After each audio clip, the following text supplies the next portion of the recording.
Hello বন্ধুরা, welcome to কৌশানিস kitchen. Normal কাঁচা মশলা দিয়ে চিকেন কষা তো আমরা সবাই খেয়েছি, কিন্তু আজকে ড্রাই রোস্টেড মশলা দিয়ে চিকেনের একটা রেসিপি এত টেস্টি হেলদি হতে পারে সেটাই আমরা দেখে নেব। 500 গ্রাম চিকেন নিয়ে নিয়েছি, সেটা পরিষ্কার করে একটা গরম জলের পাত্রের মধ্যে লেবু আর নুন দিয়ে চিকেনের পিসগুলোকে তার মধ্যে দিয়ে একটু রেস্টে দিই। লেবুটা আসলে চিকেনের যে আঁশটে স্মেলটা অনেকটা দূর করে দেয়। চিকেনের পিসগুলো সেদ্ধ হয়ে গেলে আমরা ভালো করে জল ঝরিয়ে এক জায়গায় ড্রাই করে নেব। এরপর কড়ায় তেল গরম করে নেব। তেলটা ঠিক ভালো করে কড়ায় তেলটা আমরা গরম করে নেব। কড়ায় তেলটা গরম হয়ে গেলে আমরা সেদ্ধ করা চিকেনের পিসগুলোকে ভালো করে এপিট ওপিট করে ভেজে নেব। চিকেনের পিসগুলোর কালার খুব সুন্দরভাবে গোল্ডেন ব্রাউন চলে এসেছে, এর মানে ভাজা আমাদের কমপ্লিট হয়ে গেছে। ভাজা কমপ্লিট হয়ে গেলে আমরা ওটাকে এক জায়গায় তুলে রেখে এরপর আমরা চিকেনের জন্য প্রয়োজনীয় মশলাগুলো তৈরি করে নেব। মাঝারি সাইজের 3খানা পেঁয়াজ হাফ করে কেটে নেব এবং তার সাথে নিয়ে নেব আদা।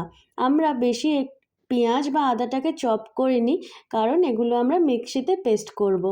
আর আমাদের রান্নার মেন রেসিপির ট্রিক্সটাই হলো আজকে ড্রাই মশলা।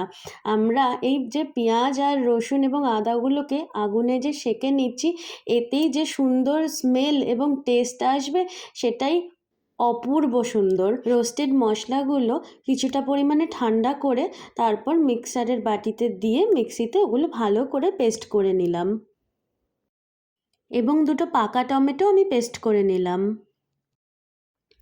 এরপর কড়ায় তেল গরম করে নিয়ে অলরেডি চপ করে রাখা রসুন আমরা গরম তেলের মধ্যে দিয়ে হাই ফ্লেমে রেখে ভালো করে নাড়িয়ে নেব। আগে থেকে মিক্সারে পেস্ট করে নেওয়া টমেটো পেস্টটা কড়ায় রসুন ফোড়নের মধ্যে দিয়ে ভালো করে আমরা ভেজে নেব। এরপর পরিমাণ মতন লবণ, হলুদ এবং চিনি স্বাদ মতন দিয়ে ভালো করে টমেটো এবং রসুনের মিক্সচারটাকে ভালো করে কড়ায় নেড়ে নেব। টমেটো পেস্টটা কিছুটা ভাজা ভাজা হয়ে গেলে আমাদের অলরেডি ড্রাই রোস্টেড মশলার যে পেস্ট আমরা তৈরি করে রেখেছিলাম সেটা টমেটোর সাথে দিয়ে আমরা ওটাও ভালো করে কড়ায় ভেজে নেব। যতক্ষণ না একটা সুন্দর লাল রঙের কালার আসছে ততক্ষণ আমরা ভাজবো। এবং আমার মনে হয়েছিল হলুদ একটু কম আছে, তাই আমি একটু হলুদ অ্যাড করেছি এবং এর সাথে পরিমাণ মতো লঙ্কা অ্যাড করে এটা আমরা ভেজে নেব। দেখুন খুব সুন্দর একটা মশলার কালার চলে এসছে। এরপর সেদ্ধ করে ভেজে রাখা চিকেনের পিসগুলো মশলার মধ্যে অ্যাড করে ভালো করে নাড়তে থাকবো। নাড়তে নাড়তে দেখুন মশলাগুলো কি সুন্দর পিসগুলোর গায়ে লেগে গেছে।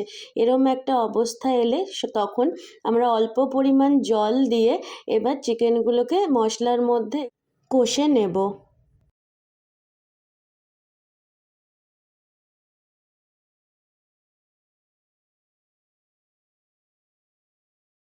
আগেই আমি কিছুটা পরিমাণ আলু কেটে সেদ্ধ করে তেলে ভেজে রেখেছিলাম, সেই আলুগুলো আমি এই মশলার সাথে মিশিয়ে নেব।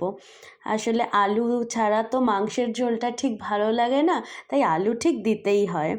এর মধ্যে আমি কুচো করে নেওয়া ধনেপাতা ছিটিয়ে নিলাম। এরপর গ্যাস ওভেনটি 10 মিনিটের মতো লো ফ্লেমে রেখে ঢাকনা চাপা দিয়ে রেখে দিলেই আমাদের ড্রাই রোস্টেড মশলার চিকেন কষা রেডি হয়ে গেল। সত্যি খুব সুন্দর একটা স্মেল উঠছিল এবং খেতেও অত্যন্ত সুস্বাদু হয়েছিল। আর তেমনই সফট হয়েছিল চিকেনের পিসগুলো। আপনারাও বাড়িতে এই প্রসেসে এই রেসিপিতে রেঁধে খেতে পারেন। বাড়ির লোক আশা করি খুব সুনাম করবে আপনাদের।